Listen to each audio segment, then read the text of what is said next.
Oi, pessoal, tudo bom com vocês? Bem-vindos ao canal. Hoje a gente vai falar de um assunto sério que surgiu hoje num post, né? Foi divulgado num grupo. E esse assunto, por mais que ele tangencie o que eu estou estudando, que é nutrição, o, o que tem de base dele, que é um artigo, foge bastante do meu domínio. Então eu fui ler o artigo e tal, né? Mas enfim, a promessa era a seguinte: era um post associando desordens mentais, problemas mentais, associando ao que a gente come, né? Então, assim, a gente sabe que o que a gente come pode dar alguma alergia, pode dar alguma sensibilidade, né? Tipo, a gente sempre conhece o amigo que não come camarão porque tem alergia, não sei quem que tem problema com glúten, não sei quem que tem problema com lactose, né? De leite derivados e tal. A gente já sabe. E normalmente, esses sintomas eles são bem assim, né? Ou a glote fecha, ou a pessoa vomita logo na hora, ou fica com diarreia, então assim, ou fica com alguma coisa na pele. Tipo, a sinalização é bem específica. E hoje em dia, né, tá na moda fazer exames de alergia para ver se o que as pessoas têm alergia, né? E assim, teve até um professor que usou um exemplo que eu achei maravilhoso, que era um exemplo assim, ele falou: se você for fazer o exame um dia, e no dia anterior você comer muito abacaxi, exagerar no abacaxi, no outro dia vai mostrar ali no seu exame uma reação a esse excesso de abacaxi, digamos assim. Então, não necessariamente você tem aquilo ali e prova que você tem alergia. Então, assim, o diagnóstico de alergia é um diagnóstico que não é só o exame. O diagnóstico de alergia é um diagnóstico que é clínico. Então, a pessoa manifesta alguma coisa ali em relação a certo alimento. E aí você vai investigar com um profissional, né? Com um médico, com uma nutricionista. Você vai investigar com um profissional a respeito daquela manifestação que você teve em relação a certo alimento. Então, assim, e uma coisa que eu acho interessante para todo mundo ficar ligado, não existe em ciência 100% de certeza em uma coisa, assim. Isso é 100% de certeza, isso não existe, entendeu? Ainda mais em corpo humano, porque, assim, quando são feitos aqueles estudos, geralmente o pessoal pega um ratinho, bota no laboratório, e ali aquele rato no laboratório, na vida dele, que é curta ou é abreviada, você tem todo o controle sobre as variáveis, sobre quanto tempo ele dorme, sobre o que ele está comendo, se ele está no ambiente estressante ou não. Você tem todo um controle. Então, em ser humano, não tem como falar 100% de certeza em relação a alguma coisa, né? Tirando alguma manifestação, assim, como eu falei, bem assim, comeu já começa a passar mal. Então aí você consegue fazer uma relação direta. E ao mesmo tempo também, tem gente que às vezes tem isso durante um tempo e, tipo, eu tenho uma amiga que ela tinha uma intolerância absurda a glúten e depois de um tempo ela come glúten hoje em dia, não tem mais essa intolerância que ela tinha, não sei qual era o diagnóstico dela, se era alergia, o que era, mas assim, ela não tem mais, ela não passa tanto mal comendo coisa, não passa mais mal nenhum, na verdade, comendo alguma coisa que tenha glúten. Só que o seguinte, eu tava até falando assim, eu sou estudante de nutrição, eu não sou formada. E às vezes eu tô em algum grupo, tô participando de alguma coisa, e eu vejo um profissional formado ali falando. E aí eu falei essa questão da alergia, que tem vários fatores e tal. E o post era assim, olha, associação entre o que come entre o que as pessoas comem com problemas mentais, e a única saída possível é através da nutrição. Não existe isso, não existe única saída possível através da nutrição. Não tem única saída possível através de drogas, não tem nada que você possa falar, ah, só eu sou a salvadora da pessoa. Então já foi aí que eu acendi o alerta. Eu falei, não, peraí, tá falando isso, mas tá vendendo, querendo vender o teste? Não, então tem alguma coisa estranha. Só que para infelicidade dessa pessoa que colocou isso, ela colocou o artigo. E aí, assim, eu não sou a mega especialista e tal, mas ela botou o artigo. Então eu podia ler o artigo e ver se era qual era a parada ali daquele rolê, né? Então, assim, depois eu vou falar direto do artigo, mas para concluir a história, a pessoa ficou, claro, ofendida de eu ter questionado e já deu a carteirada. Não, porque eu sou formado em não sei o quê, que eu tenho especialização de não sei o quê. Tipo assim, aquela bela carteirada, né? Pra falar que tava certo. E aí eu vou contar para vocês que o artigo. O artigo não fala de alimentação, não tem nada a ver com alimentação. O artigo é um artigo muito bom, inclusive, e eu vou botar na descrição desse vídeo o nome do artigo e o link, porque eu não sei se o link fica como um link para vocês mesmo. Então, vou botar o nome do artigo também. Estou com ele aberto aqui no meu computador, então vou ficar olhando para o lado. É um estudo que foi feito na Dinamarca, um estudo com uma população muito grande e tal, né? Associando o risco do tratamento de infecções, de quadros infecciosos, e o risco de desenvolvimento de algum problema mental. Ou seja, não tem nada a ver com alimentação, tem a ver com pessoas internadas, uso de medicação nessas pessoas e aí isso daí causar alguma desordem mental, tá? Não tem nada a ver com alimentação, então só pelo título você já sabe que não tem nada a ver com o que a pessoa queria defender, né? Então, ele é um estudo para investigar essa correlação, e aí eu vou passando por ele, né, para falar. E aí ele fala de uma possível reação associada à infecção, à inflamação, digamos, a patogenicidade, a parte, o quanto que essas doenças podem gerar alguma consequência que é uma desordem mental. E aí, esse estudo, eles olharam os dados da população da Dinamarca, que ali, segundo o estudo, 5,5 milhões de habitantes. E pelo que eu entendi, assim, como eu falei, não é minha área de segurança e tal, então vou falar o que eu, bem honesta com vocês, aquilo que deu para entender. A Dinamarca, ela tem alguns sistemas que monitora assim, a saúde com dados dos cidadãos dela e tal, sobre quando nasceu, quanto tempo ficou internado, quando ficou internado, quais os motivos. Então, assim, eles têm dados interessantes de saúde, né, dessa população ali. Então, ele usou esses dados desse sistema que tem dados ali. Tipo agora, a gente foi se vacinar de Covid. Aí tem uma carteira lá virtual que a gente imprime que fala, olha, a Lilian tomou a primeira dose na data tal, a vacina tal, a segunda dose foi na data tal, vacina tal. Então, tipo, eles têm uma base expandida sobre a situação de todas as vezes que a pessoa internou, qual medicamento foi ministrado. E assim, ali está mostrando as pessoas que foram internadas. Não está mostrando as pessoas que pegaram algum processo infeccioso em casa, ou pegou algum processo infeccioso que não evoluiu, que não, tipo, o corpo conseguiu combater. Isso não tem, é só dados das pessoas internadas, né? Então, eles focaram em crianças, né?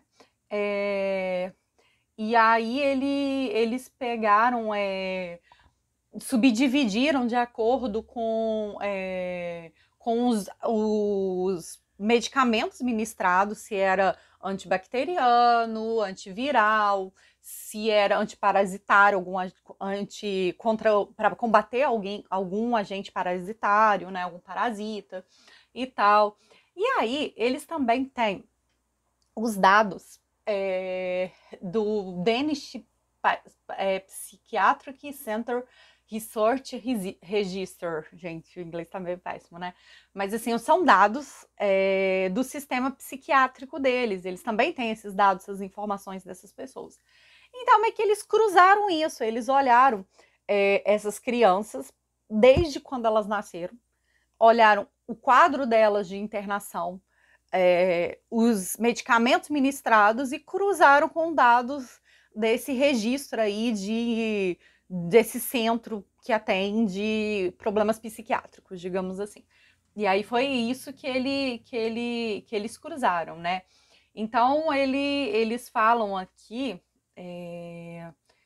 acho que em algum momento eles falam a quantidade de pessoas que foram, mas enfim, foi restringindo, né? Acho que era 5,5 milhões, aí o range, né, a faixa etária que eles queriam era por volta de 1 milhão, mas quando eles foram olhar a internação, foi bem menor esse valor, né? Então eles olharam alguns distúrbios, né? Eles foram olhando alguma desordem mental, esquizofrenia, alguma coisa, alguma desordem mental mais neurótica, de estresse, algum distúrbio de personalidade, algum retardo mental. Eu não sei se esses termos que eu estou falando para português, eu estou fazendo uma tradução literal, assim, não sei se são essas mesmas doenças em português, tá? Então, como eu falei, não é minha área de conforto, só tô querendo mostrar para vocês que isso não tem nada a ver com alimentação. Então, eles foram pegando esses dados, né? E aí, como eu falei, eles estavam com quase 1 milhão e 100 mil pessoas dentro desse range que eles queriam, que era de 1 a 18 anos de idade. E eles, no fim, eram 42.462 pessoas avaliadas, porque eles tiveram que cruzar, né, esses dados, pessoas que foram internadas com alguma infecção e pessoas que tiveram alguma passagem por esses centros psiquiátricos e tal, que tivessem nessa base de problemas psiquiátricos. Então foram 42 mil pessoas aproximadamente, ou seja, 3,9% apenas daquela quantidade de pessoas de 1 a 18 anos que ele tinha falado, né? Que é bem menos, né? Só 3,9%.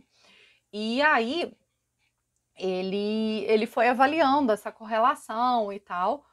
E aí, segundo o que ele avaliou, ele falou que tem uma associação, não é certeza, é uma associação de um aumento de risco de desenvolvimento dessas doenças mentais, desses problemas mentais, de alguma desordem mental, associado com o fato de você ter ficado internado, de você ter tido uma infecção, associado talvez ao remédio que você tomou. Então, assim, ele não tem nem certeza que aquela desordem mental que veio tem a ver com um histórico de internação. Ele não tem certeza se tem a ver com um tipo de vírus específico, com um tipo de bactéria, com algum agente parasitário, ou se tem a ver com algum medicamento. Só que, assim, qualquer pessoa que pegue a bula dos medicamentos para ler, vocês vão ver lá que a maioria não, ou se você é muito sensível, muito sugestionável, não leia, porque a maioria das bulas falam risco de depressão, risco disso, daquilo, não é comum isso ter ali, não é comum que os remédios deem isso, mas eles podem apresentar esses riscos. Então, assim, um percentual de pessoas que tomam aquele remédio pode desenvolver isso. Então, assim, é natural pessoas tomando remédio que desenvolvam ali alguma coisa. Essa correlação, sim, existe, né?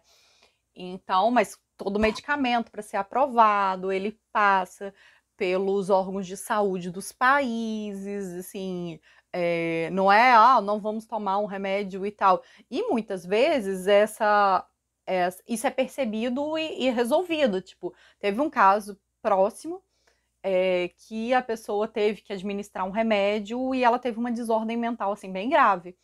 E aí eles falaram, não, pode ser pela dose do remédio. Eles foram baixando a dose do remédio até não afetar a pessoa. E aí passou a desordem mental. Então, assim, é comum isso acontecer, assim, não que é comum a maioria, mas também não quer dizer que é uma coisa que vai afetar para o resto da vida da pessoa. Pode ser uma coisa transitória, né? Isso baseado na minha experiência pessoal. Não é ciência que eu tô falando aqui agora. É só uma observação de um caso pessoal que eu vivi. Então, no fim das contas, vamos lá para a conclusão, né? O que ele fala na conclusão disso daí? Aí ele falou que o estudo, ele achou uma associação entre infecção e o risco de desenvolvimento de desordens mentais em crianças e adolescentes. Ele achou, realmente, ele achou associação porque ele cruzou dados, não necessariamente a certeza, né? Ele achou que existe uma associação. Existe uma associação é que, olha, tinha pessoas internadas e pessoas que apareceram no centro psiquiátrico com desordens, problemas mentais. É associação, feita associação, não quer dizer que seja causa do distúrbio mental, né? Aí ele falou que essa associação pode ser explicada por influência das infecções, por problemas genéticos. Tem problemas genéticos que pode ser uma das causas dessa desordem mental que aconteceu, por algum distúrbio ali na microbiota, nos micro-organismos que vivem ali na flora intestinal da pessoa, vivem dentro do organismo da pessoa.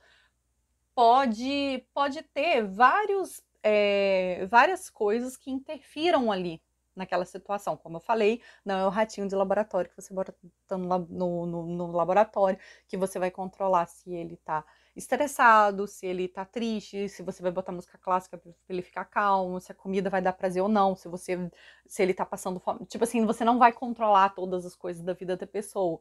Então não tem como fazer uma associação direta, né? E aí ele falou que precisa de outros estudos, assim, todo estudo sério ele termina falando que precisa de outros estudos, de aprofundamento, não sei o que, super comum, né?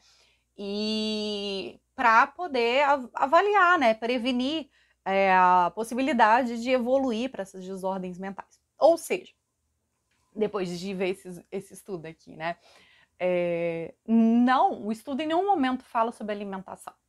O estudo está se tratando de pessoas hospitalizadas que tiveram quadros infecciosos, que tomaram certos medicamentos, certas drogas, e a associação disso, ao desenvolvimento, né? A possível associação disso no desenvolvimento de problemas mentais.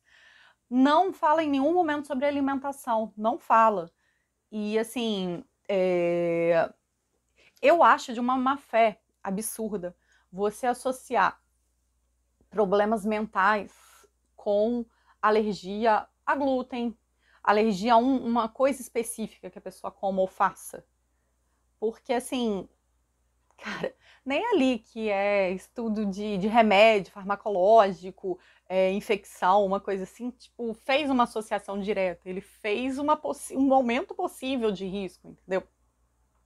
E aí, pior ainda é você falar para uma pessoa, para um pai, que às vezes está ali, para uma mãe que está passando uma dificuldade com o filho, que teve um diagnóstico de algum problema, ou tem autismo, ou tem Down, ou aquele TDAH, né, que é de um pouco de hiperatividade. Como eu falei, gente, não é minha área de domínio. É muito cruel você virar para essa pessoa e falar, olha, isso pode ser porque seu filho ele tem alergia ao glúten.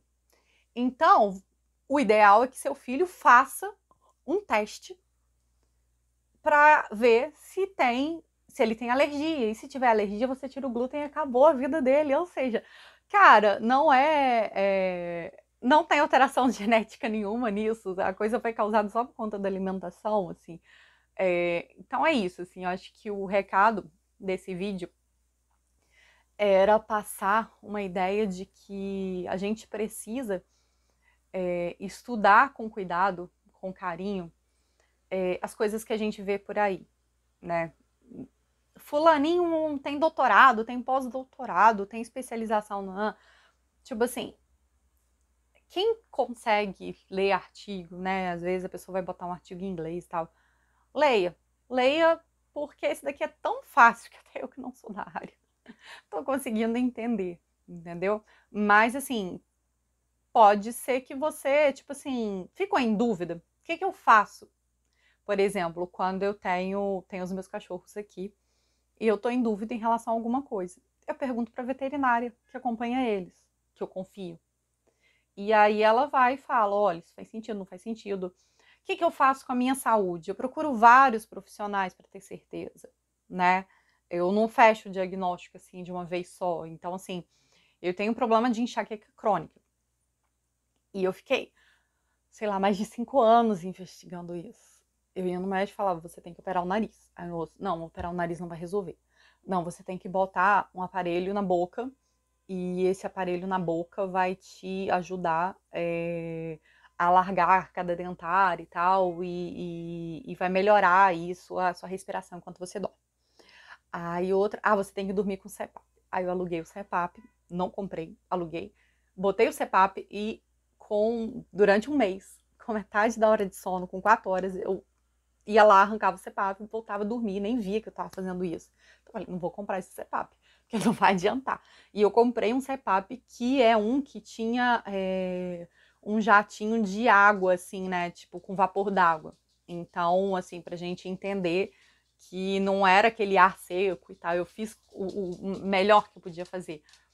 E aí, quando eu tava uma vez na terapia, a minha terapeuta, vocês devem talvez estar ouvindo a patinha da Meg, a minha terapeuta virou para mim e falou assim, qual a associação desses seus quadros de estresse e de enxaqueca com desses quadros de enxaqueca e de noite mal dormida com estresse? Eu fiquei pensando aquilo. E aí depois eu comecei a associar que estava muito ligado a estresse, muito ligado. Então, assim, nosso corpo, ele é complexo. Não é uma coisa só que às vezes causa o que a gente está sentindo. Eu não estou aqui minimizando quem tem alergia, quem tem algum problema. Se você sente um desconforto muito grande, para de consumir e procura um profissional, entendeu?